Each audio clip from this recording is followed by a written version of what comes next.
Okay, students, the next topic is one-person company under the Companies Act 2013. As the name suggests, in short, it is called as OPC, and this company comprises of only one person.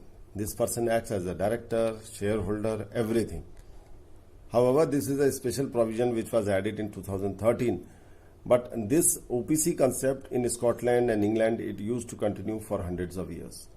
So this has been newly incorporated in 2013 as a concept. Now the definition under section 2 subsection 62 of the Companies Act 2013 says OPC as a company which has only one person as a member. This is the official definition of OPC under section 2 subsection 62.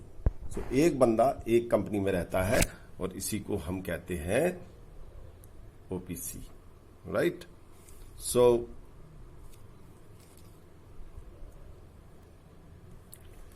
this is the concept.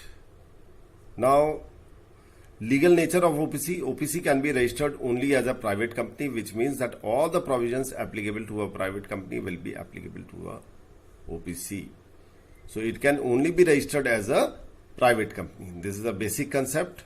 So private company से related जो चीजें हैं वो OPC में लागू होंगी. This you have to remember, right? Now,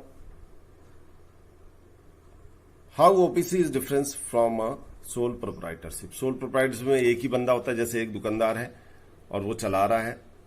तो similarly ये कंसेप्ट जो है ये हमारे जो कंपनी से रिलेटेड है, ओपीसी से रिलेटेड, उसमें कैसे लागू होता है वो हमें देखना है, राइट?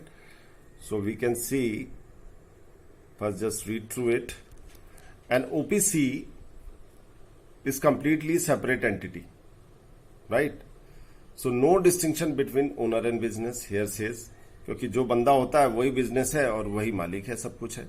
जबकि OPC is a completely separate entity, क्योंकि OPC एक कंपनी है, one person company. The word company comes, उसका लीगल स्टेटस बन जाता है.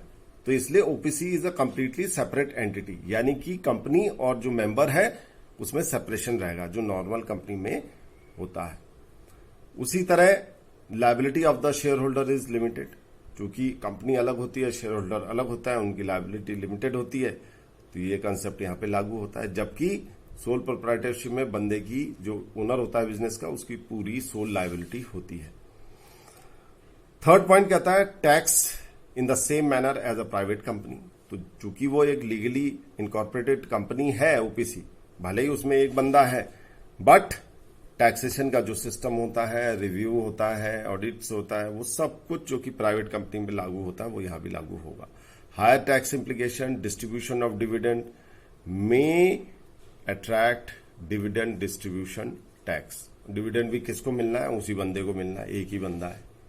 बट प्रोसीजर जो कि एक प्राइवेट कंपनी में फॉलो होता है वो तमाम टैक्सेस से रिलेटेड, डिविडेंड के डिस्ट्रीब्यूशन पे जो टैक्स मिलता है, यानी कि प्रॉफिट इंडेक्स पे जो टैक्स लगता है, वो तमाम टैक्स लगाने के बाद जो बचेगा वही उसका प्रॉफिट होगा.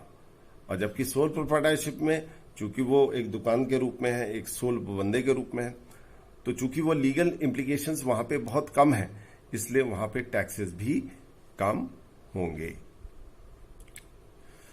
उसके बाद है सक्सेशन थ्रू नॉमिनी. अगर बंदे की डेथ हो जाती है तो नॉमिनी पहले से डिटरमाइंड होगा और वही शेयर होल्डर और डायरेक्टर की पोजीशन लेगा. एक सिंगल पर्सन की जगह जो भी आएगा तो वो पहले से नामांकित होना चाहिए, नॉमिनी डिक्लेयर्ड होना चाहिए.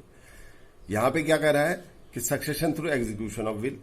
बंदे की दुकान है, उसने विल एग्जीक्यूट कर दिया कि मेरे मरने के बाद मेरा बेटा इसका मालिक होगा, तो वैसा ही होगा.